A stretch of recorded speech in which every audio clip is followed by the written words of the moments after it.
Hello and welcome to the Daily Aus. I'm Sam Koslowski. I'm Billi FitzSimons. Earlier this week, the Bureau of Meteorology launched a brand new website. It cost more than $4 million and was the first major update since 2013. Within days, the backlash was so intense that the federal government had to step in. On today's podcast, we're going to unpack what went wrong with the BOM redesign, why people reacted so strongly, and what the science tells us about why we hate it so much when familiar things get redesigned.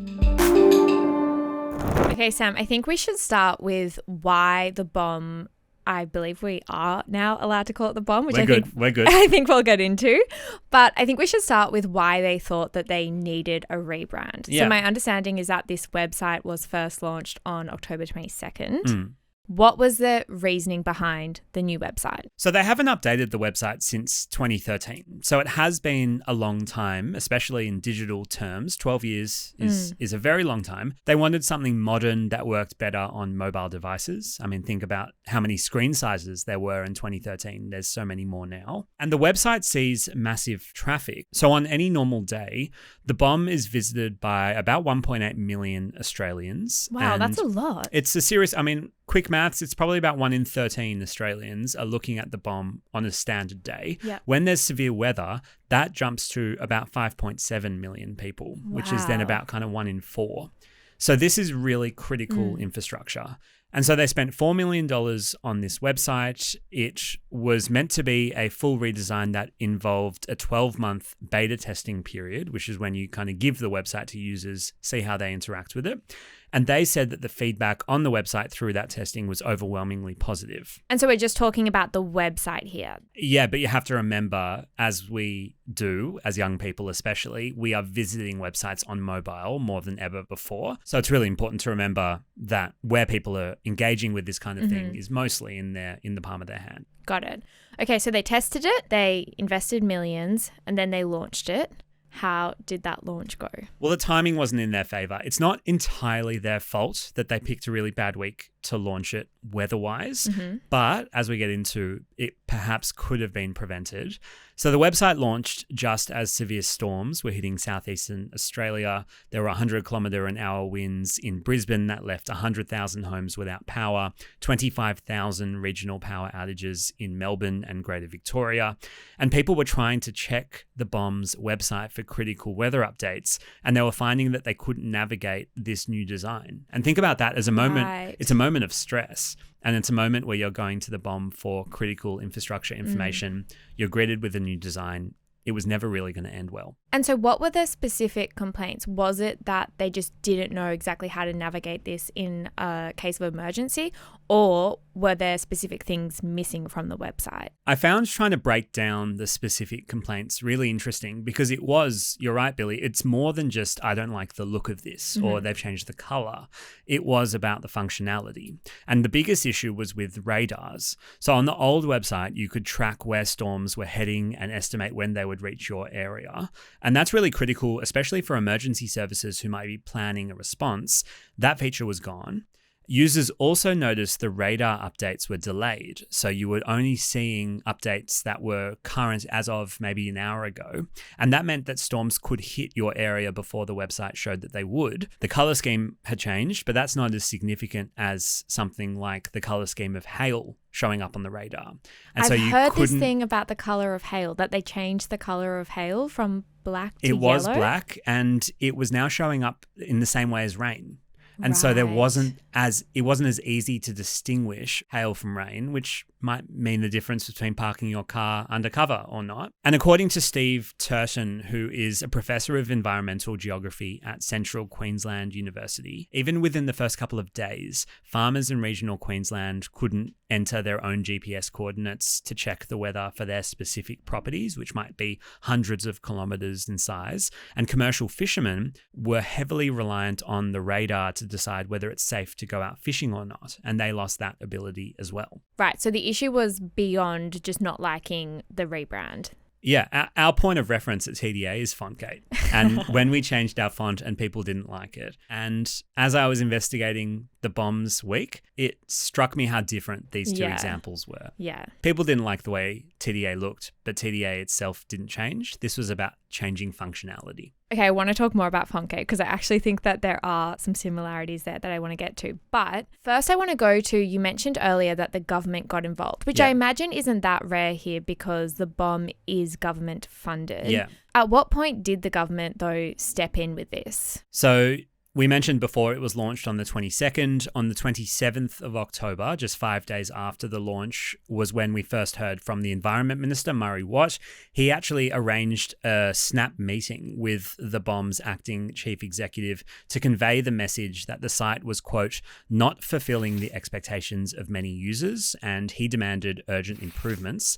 Then we heard from Energy Minister Chris Bowden and Nationals leader David Littleproud, who said that it actually reflected broader problems at the BOM. This was an overwhelming government response and also bipartisan, which is important to note. And how did the BOM respond to all of this criticism, both from the public and from the government? So acting CEO Peter Stone issued an apology. He said that the BOM appreciated that it would take time for people to adjust. And that's some interesting wording there because Stone's response suggested the Bureau thought the complaints were mainly about people needing time to adjust to something new rather than genuine problems with the designs and the functionality itself. And many users on social media called that gaslighting. And so the BOM's problems really did compound then with that apology.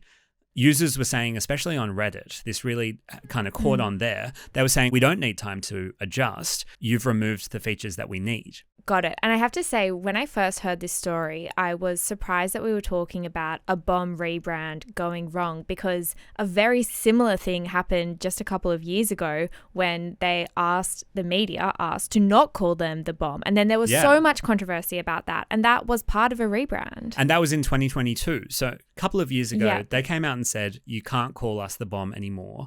We want to be called the Bureau of Meteorology. And they spent $220,000 on that exercise. They hadn't reserved the Twitter handles they would have needed to change their name. And sure enough, within about 48 hours, they released a statement saying that the public could actually refer to them however they wanted to, including the BOM, which I think is how most of us kind of know the agency now. Hi there, my name's Emma. I'm the editor at the Daily Aus, just popping in to say hi and let you know that here at the Daily Aus, we are an independent media company who work to break down the news for young Aussies in a digestible and accessible way. If you like what you're watching and you like what we do, please hit the subscribe button. Now back to the video. I guess we should say that, government agencies rebranding isn't something that is unique to the BOM. That is something that happens across the boards, both for government agencies and for companies like TDA. Again, Funkgate comes up again. But it is a usual part. And it also is necessary for companies to update their websites and to remain modern. And it does happen sometimes in really good ways. I mean, you see some legendary brands out there do rebrands that we all forget about 6 months later and they worked really well. In government, it does seem to be tricky. I mean, there was one example I was looking at from 2017 where then New South Wales Premier Gladys Berejiklian asked every major cultural institution in New South Wales, so Sydney Opera House or Taronga Zoo, the Australian Museum, to all update their logos to the Waratah flower. That cost the government $160,000 to come up with a proposal there. Never happened because all the institutions as well as the public pushed back pretty hard. So it does seem to be particularly tricky for public institutions. And the big undercurrent here as well is this money that they're spending. It's our money. I mean, this is taxpayer funded rebrands, which is different again to a private company or TDA doing this kind of thing. Ours didn't quite cost that much. Ours didn't quite cost that much. And that's why it didn't go so well. Exactly. But also didn't create this much anger with something that people needed for critical infrastructure, which is, I think, why we're talking about it on a news podcast today. But as it stands, the BOM is sticking with the change. Okay, so they are sticking with it. Yeah. Have experts suggested what they could have done differently? Experts love a bit of commentary around this sort of moment and use it to create an example for what you shouldn't do. And there's been a heap of commentary this week. The key themes here really have been about the timing. the user testing angle and agility. So firstly on timing, clearly launching a major website redesign as a weather agency at the beginning of a spring storm season and amid heat waves is a bold move. In response, BOM meteorologist Angus Hines defended the timing. He said it's a rare day where we don't have severe weather somewhere in Australia. I think he's got a point there, but experts say they could have done then a gradual rollout and given users more notice of the change. Steve Turden from Central Queensland University, the expert I referenced before, said when a public service implements major modifications, it is crucial for regular users to comprehend these changes and access the information they require. In this instance, the Bureau faltered. Okay, so they picked the wrong time, Yep. but the other two reasons that you mentioned were testing and agility. So take us through those. So this inadequate user testing point is interesting because the BOM says that they did test, that they did 12 months of testing. But we can see from the last week, if professional meteorologists, farmers and emergency services are all highlighting serious concerns, then it would probably be fair to say there were problems in the testing methods themselves. And then finally, this point around agility is the idea of how should the BOM now respond to criticism that we've seen over the past few days. One analyst said, it is not clear to us why the app redesign was rolled out broadly. And we are even less clear on why it hasn't been more aggressively rolled back already. Interesting. Which is fascinating. And I think what we learned, obviously, through our rebrand and perhaps what we're seeing playing out with the BOM now is any rebrand, government agency or private company, probably needs a contingency plan of what to do if it's not received in the right way. For anyone listening who isn't aware of our rebrand, I know that we have referenced it a few times, but about a year ago, 2 years ago, TDA launched a rebrand and it just went absolutely awfully. The audience did not like the new font that we chose for that rebrand, and they liked everything else. They liked the new colours, the new logo, the new kind of vibe. The font was the sticking point. Yes. I actually was listening to another podcast talk about this BOM rebrand, and they were saying, imagine your rebrand going so badly that the government pulls you aside and says, not great. Yeah. And they were like, can't relate. And I was like, oh, look, we can't quite relate, but the Victorian Premier was commenting on her post saying, this is an awful font, please change it. I think at the point that you do have politicians getting involved, you probably know something's not great. But what's interesting is that we did go back to our original one. In terms of the agility point, we can pat ourselves on the back for that. We were agile and we actually switched it back. It will be interesting to see if the BOM does that as well. I wanted to end though, Billi, with just this one key idea around change, because I think that instead of getting just stuck in the detail of this, it's cool to think about the way that our brains work. And there's this basic idea called loss aversion. And loss aversion is by this Nobel Prize winner, Daniel Kahneman.